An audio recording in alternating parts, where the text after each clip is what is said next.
UCC का विरोध पूरे देश में हर एक वो आदमी करेगा जो भारत के संविधान में विश्वास रखता है और उसकी समझ रखता है। मुसलमान इसका विरोध कर रहे हैं, ये गलत है। मुसलमान भी, क्योंकि इस मुल्क के नागरिक हैं, और इन मुसलमानों से ज़्यादा नुकसान ट्राइबल्स का होने वाला है, महिलाओं का होने वाला है। जो सिख हैं, क्रिश्चियंस हैं, बौद्ध हैं, या जो schedule caste schedule tribe community के लोग हैं, उनका होने वाला है। क्रिमिनल मीडिया है वो मुसलमानों के विरोध को ज़्यादा हाईलाइट करके दिखाते हैं। बेईमान तंजीमें जो आरएसएस के पेरोल पे हैं, उनकी दलाली करते हैं, वो भी इसको मुसलमानों का मुद्दा बनाने की कोशिश कर। आईएसआई और चाइना के साथ मिलकर आरएसएस और बीजेपी के लोग देश को बेच रहे हैं। ये मेन स्ट्रीम मीडिया क्रिमिनल है ना, वैसे ही ये 100-200 मौलाना भी क्रिमिनल हैं, देशद्रोही। शादी के, तलाक के, प्रॉपर्टी, एंसेस्ट्रल प्रॉपर्टी को बच्चों में तकसीम करने के, एडॉप्शन के, ये जो मुद्दे हैं, जो उनकी पुरानी ट्रेडिशंस चली आ रही हैं ट्राइबल्स, वो उसको फॉलो करेंगे। जो क्रिश्चियन कम्युनिटी है वो अपने ट्रेडिशंस को और अपने जो उनके तरीके हैं उसको फॉलो करेगी।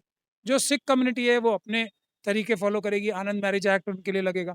इस तरह का अगर एक पेज का भी अगर यूनिफॉर्म सिविल कोड आता है तो किसी को कोई परेशानी नहीं होगी। सर ये बताइए कि यूनिफॉर्म सिविल कोड को लेकर इस वक्त बहुत ज़्यादा चर्चा है। पूरे मुल्क में यूनिफॉर्म सिविल कोड की बात हो रही है।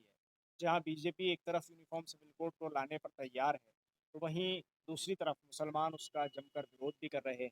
सिखों ने भी इस मामले में बैठक की।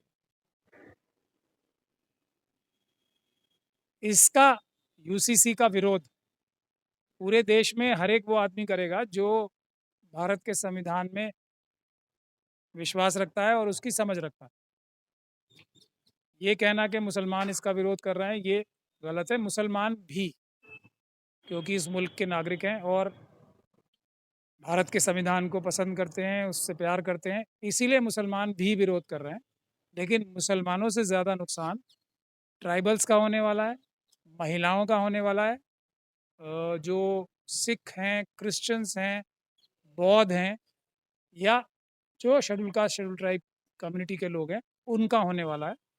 तो इसीलिए वो लोग ज़्यादा विरोध कर रहे हैं। लेकिन जो क्रिमिनल मीडिया है वो मुसलमानों के विरोध को ज़्यादा हाईलाइट करके दिखाते हैं। और हमारे जो बेईमान तंजीमें जो आरएसएस के पेरोल पे हैं, उनकी दलाली करते हैं, वो भी इसको मुसलमानों का मुद्दा बनाने की कोशिश कर रहे हैं। ये है नहीं एक बात।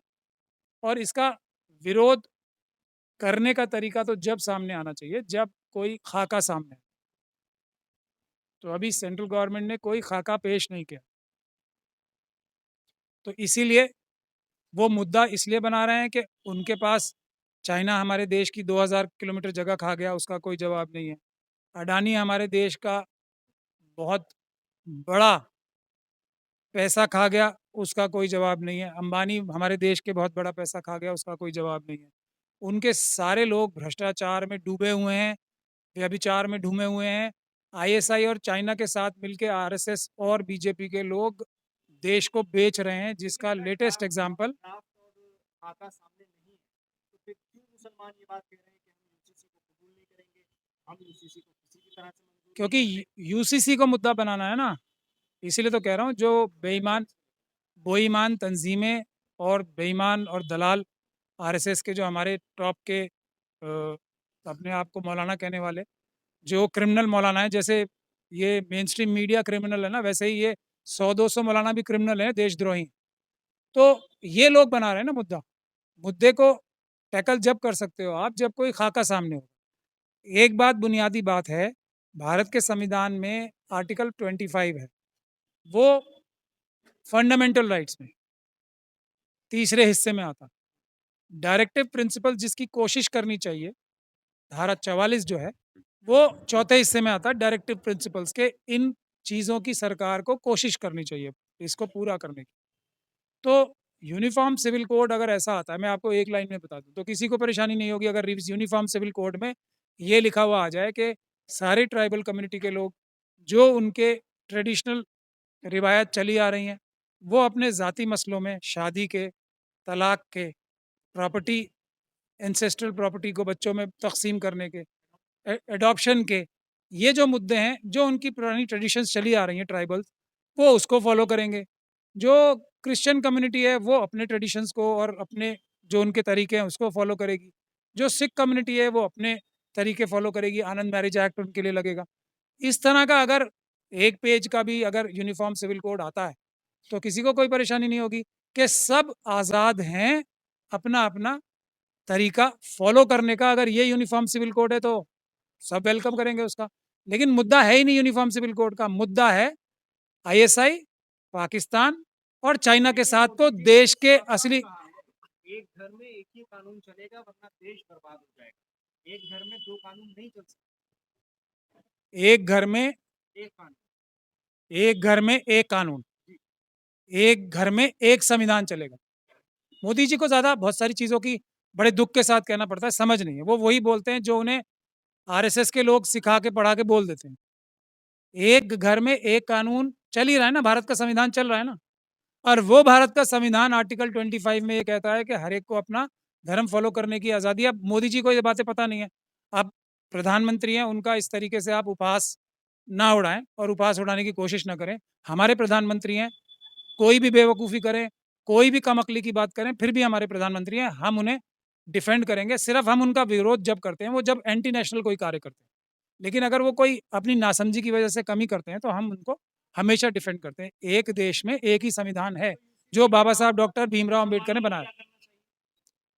मैं समझा नहीं। यूसीसी के नाम पर जो बातें हो रही हैं उसमें मुसलमानों को क्या रोल अपनाना चाहिए, क्या करना मुसलमानों को आप स्पेसिफिक करके क्यों बताते हैं? मुसलमान कोई सबसे बड़ी बात ही मुसलमानों की नहीं, वो तो है। आरएसएस के शरीयत का मसला, जो अदालत दलाल का मसला। जो जो आरएसएस के दलाल हैं वो मौलाना और आरएसएस के लोग खुद वही तो कर रहे हैं।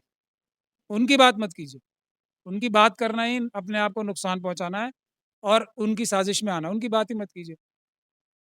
सारे देश के लोगों को, एससी एसटी ओबीसी और माइनॉरिटीज के लोगों, जिसमें मुसलमान भी आते हैं, जिसमें सिख भी आते हैं, क्रिश्चियन भी आते हैं, ट्राइबल्स भी आते हैं, शेड्यूल कास्ट आते हैं, ओबीसी आते हैं, और जो लोग इंसाफ पसंद हैं, जो लोग ईमानदार हैं, उनको देश के संविधान को जो एक ही है उसको मजबूत करने की कोशिश करनी चाहिए। ऐसे लोगों को पकड़ के जेल में भिजवाने का काम करना चाहिए जो किसी दूसरे प्रकार के राष्ट्र की बात भी करते हैं। जैसे कुछ लोग हिंदू राष्ट्र की बात कर रहे हैं या तरह तरह के दूसरे राष्ट्रों की बात करते हैं, उनको ढूंढ ढूंढ के सब लोगों को मिलकर जेलों में भिजवाने का काम करना चाहिए, उनके खिलाफ कानूनी कार्रवाई करनी चाहिए। ये बाकी सब मुद्दे बेकार हैं। संविधान को मजबूत करना ही सबकी जिम्मेदारी है। उसमें मुसलमानों की भी एक ही काम करना चाहिए, मुसलमानों को भी दिन रात अपने प्रोफेशन से, अपनी पढ़ाई से, अपनी लिखाई से, अपने रिलीजियस फंक्शंस को करने के बाद, नमाज रोज़ा करने के बाद फौरन संविधान को मजबूत करने के लिए जुट जाना चाहिए। तमाम सर लोग ये भी कहते हैं कि जो मुस्लिम कम्युनिटी है वो जो शरिया कहता है उसके हिसाब से अपनी चीज़ें अपने फ़ायदे की चीज़ें जो उनको डिफरेंस करती हैं अलग अलग चीज़ों में वो करते हैं। इस्लाम के तहत जो सज़ाएं हैं वो नहीं मानते हैं। अगर एक जैसा कानून होगा अपने जैसे 3 तलाक हो गया और जो भी उन्हें इस्लाम अधिकार देता है उसके तहत अपने फ़ायदे की चीज़ें करते हैं, दूसरी चीज़ें नहीं मानते। नहीं, ऐसी बात, फिर वही बात है, ये भारत देश है, ये भारत के संविधान से चलता है। तो हम सभी भारत के संविधान को मानते हैं और भारत का संविधान ये कहता है कि मुस्लिम धर्म के लोग जो उनके क्रिमिनल लॉ तो सबको एक जैसा मानना पड़ेगा, भारत का संविधान ये कहता है। और जो उनके सिविल लॉज हैं वो अपने अपने सिविल लॉ को फॉलो करेंगे। यही मुसलमान करते हैं, यही शेड्यूल कास्ट करते हैं, यही शेड्यूल ट्राइब करते हैं, यही ओबीसी करते हैं और यही सिख क्रिश्चियन बौद्ध करते हैं। ये मनुवादी मानसिकता के लोग ही तो हैं जो बेईमान हैं, वही बेईमानी करते हैं। हम तो भारत के संविधान को मानते हैं और वही करते हैं, सभी वही करते हैं।